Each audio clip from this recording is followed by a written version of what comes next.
This is Mary Eve with the Harrison County Purdue Extension Office, and today's food will be coming from Mexico. Mexico is divided into 9 regions, and each region has foods that are particular to that region. And if you'll notice, Mexico also butts up against the United States, and it hits the states of California, Arizona, New Mexico, and Texas. The flag of Mexico is green, white, and red. So our recipe today is going to be beef and cheese enchiladas.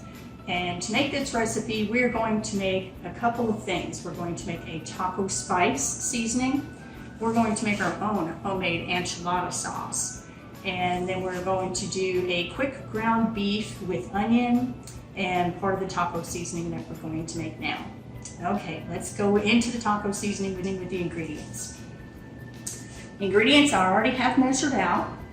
We have a tablespoon of garlic powder, a tablespoon of onion powder, a tablespoon of cumin, which is a smoky flavor spice, a tablespoon of chili powder, and only 3/4 of a teaspoon of cayenne pepper.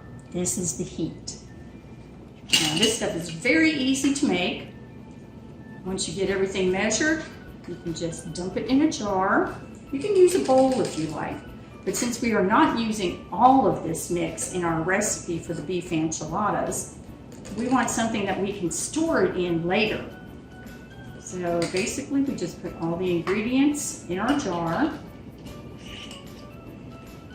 tighten up the jar, and give it a good shake to mix. And this is a lot faster than stirring it up in a bowl too. Okay, so we're gonna set this aside. We'll see it later, okay? Okay, now for the ingredients for our red enchilada sauce. Now some of these ingredients are the same ingredients that we saw over at our taco seasoning. So we have a tablespoon of chili powder, a teaspoon of ground cumin, half teaspoon each of garlic powder and onion powder, and just a 1/4 teaspoon of dried oregano. Other ingredients that we don't have in there are, we have the oregano. We're going to be using tomato paste, and tomato paste sometimes comes in a can, but I find I don't use the whole can. It ends up getting wasted, so I usually buy my tomato paste in a tube, because after you get whatever you need, you can just put it in the refrigerator and it keeps for quite some time. And we also have a chicken broth. This is a low sodium, fat-free. Going to use a little bit of oil, and at the very end we're going to be using 1 teaspoon of red cider vinegar. So let's go over to the stove. Okay, now I'm going to mix up my dry ingredients in the bowl here. So we have our chili powder, cumin, garlic powder, onion powder, oregano, our 3 tablespoons of flour, and just a little bit of salt and pepper. And after your sauce is done, taste it with a plastic spoon. Make sure you don't put it back into your pot, and then see if you need any more salt and pepper. Now you'll notice I'm leaving here is the oil, the tomato paste, and the vinegar and the chicken stock. We'll use that in just a second. So we'll get this incorporated. I'm going to turn my pan up to medium-high and add the oil. This is 3 tablespoons of just a vegetable oil. We're going to give that just a minute to warm up. And then we're going to add our spices and our flour. The spices, the heat will make them much more aromatic and cause them to, what they call bloom, be more flavorful. Whereas the equal part of the flour to the oil is going to make a roux to help to thicken our sauce. Okay, let's go ahead and add this to the oil.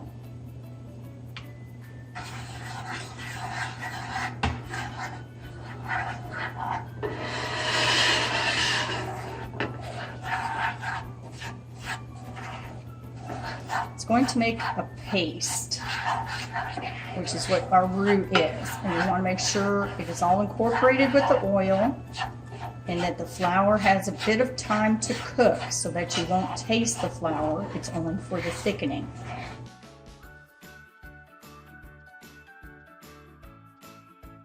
And the color will get a little darker as we're cooking it.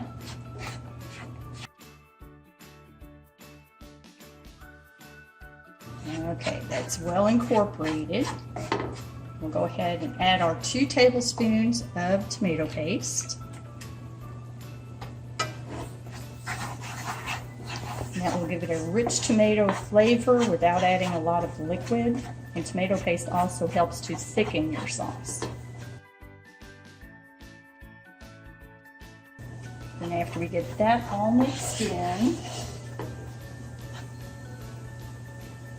we're going to slowly add our chicken broth. If you add it too quickly, you will get lumps.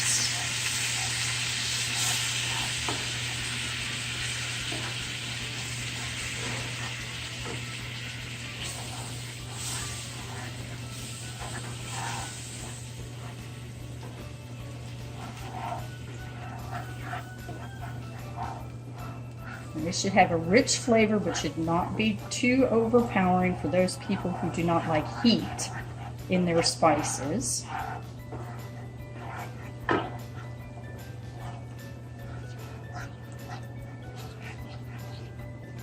So we're slowly adding it. So I'm trying to get a nice smooth sauce. Okay, I'm going to switch to a whisk to help keep from getting very many lumps. It mixes much better than just a spoon.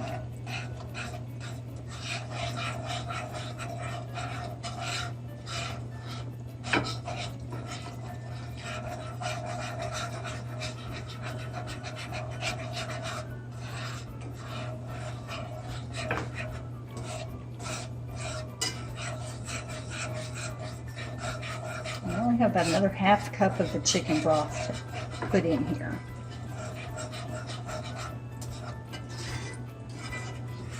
Now, I didn't mention it before, but my can of chicken broth only had 14 ounces, and this recipe called for 2 cups or 16 ounces of chicken broth. So rather than buy another can and waste most of the can, I just added 2 ounces of water. And this will not hurt the recipe. This 2 ounces is not all that much. And you can see this is a nicely blended sauce, no lumps. See all the nice spices in there.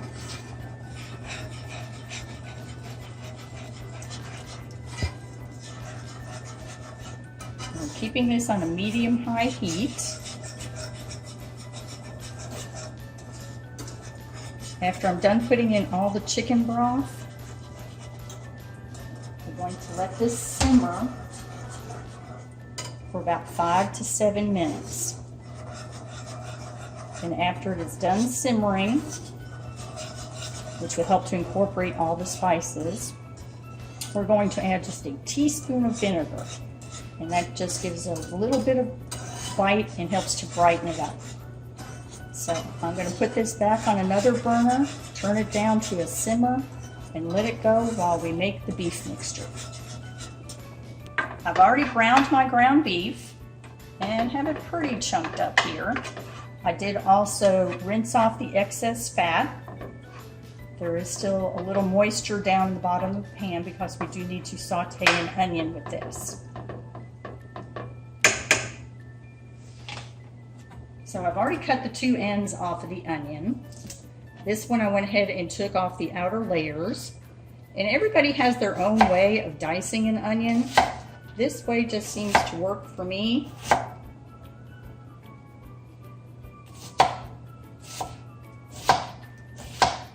And then when I get to a point where it's too close to my fingers, I flip it so that I have more to grab onto and finish cutting the onion. So I'm going to dice the other half of the onion And we're just putting it into the beef.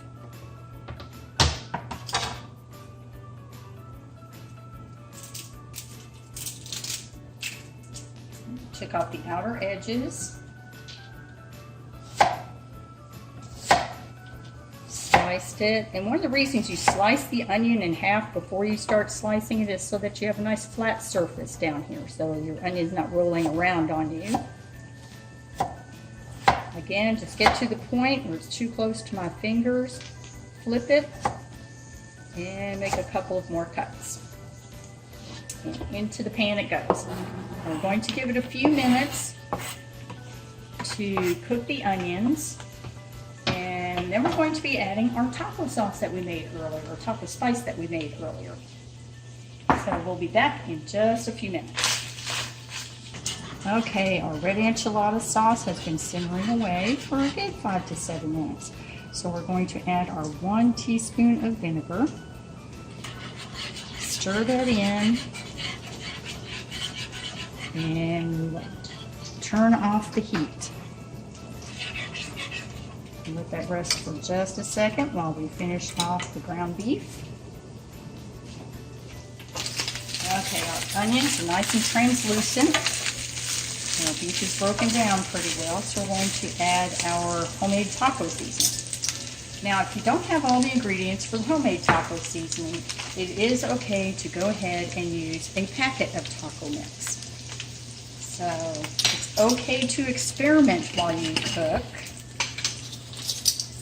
And it says to add 1 tablespoon, but I like my stuff a little on the spicier side, so I'm going to make mine a rounded tablespoon and not a flat tablespoon. Then we have the rest of the jar, and we'll save that for another recipe. Just get this stirred in. Make sure all of our beef is spiced. Bring it in from the edges toward the middle and spread it out.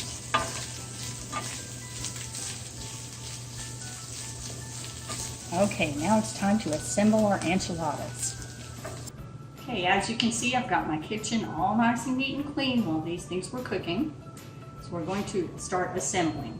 This is a 13 by 9 glass dish. You can also use a metal one. Went ahead and sprayed it so that our enchiladas will come out hopefully neat and clean. We're going to put a 1/2 cup of our enchilada sauce on the bottom.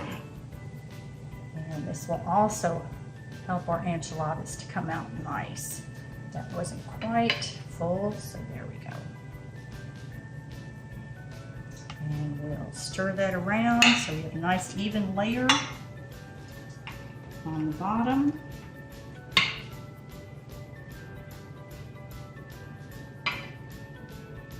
And then we'll start to put together our enchiladas. So you can use corn tortillas as well as flour tortillas. It's totally a thing of taste. And for me, I prefer flour, so that's what I'm going with. I'm going to put some of the beef mixture just right down the center.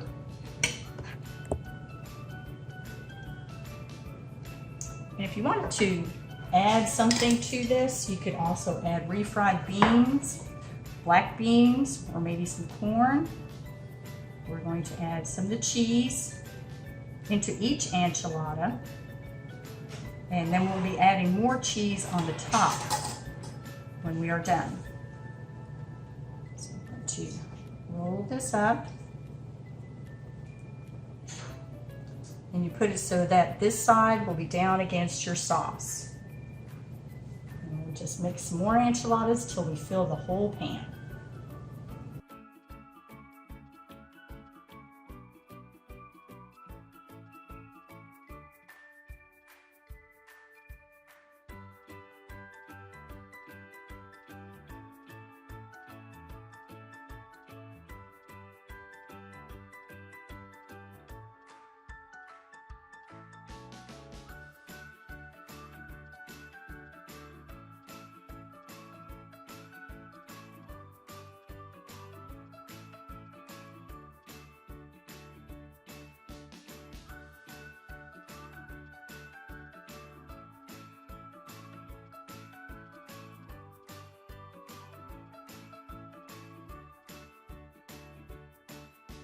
Okay, we've got all our enchiladas in the pan.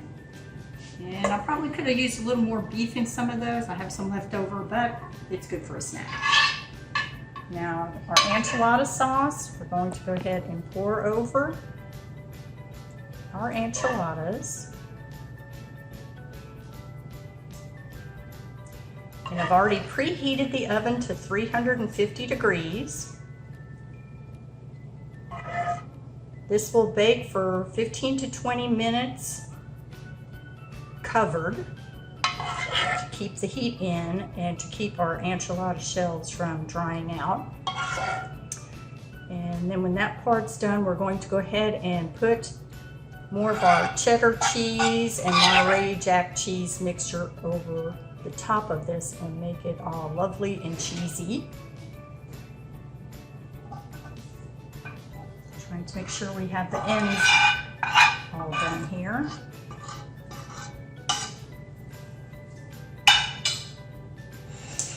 Okay, so let's wrap it up.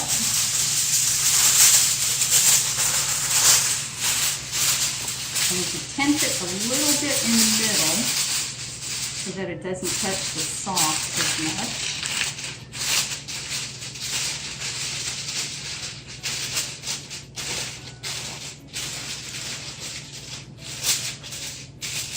Alright, so let's pop this in our hot oven and we'll be back in about 15-20 minutes. Okay, while we were gone, 20 minutes was up, so I went ahead and put the rest of the cheese on the top of our enchiladas. So you can see this is all, cheese is melted, we've got some bubbling going on around the edges. So this is done. Let's eat. I've had cheese in a couple weeks. Oh man. So here's our enchilada meal. We have Mexican rice, our lovely cheesy enchiladas, and we have some fresh veg to round it out. So let's see if I can get one of these out of the pan. I might have to cut it in half. There we go. Now we got it out of the pan. It was stuck to the one beside it. So this looks good and cheesy. And we'll put a spoonful of rice on there. And some colorful fresh vegetables.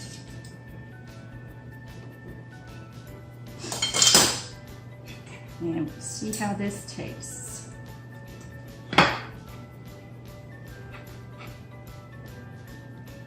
See all the beef and the cheese on the inside. And this might be a little bit hot.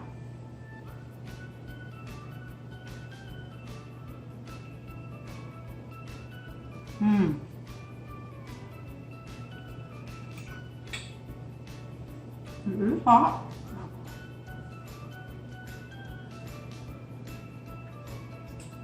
But very good. Please give it a try. Adios.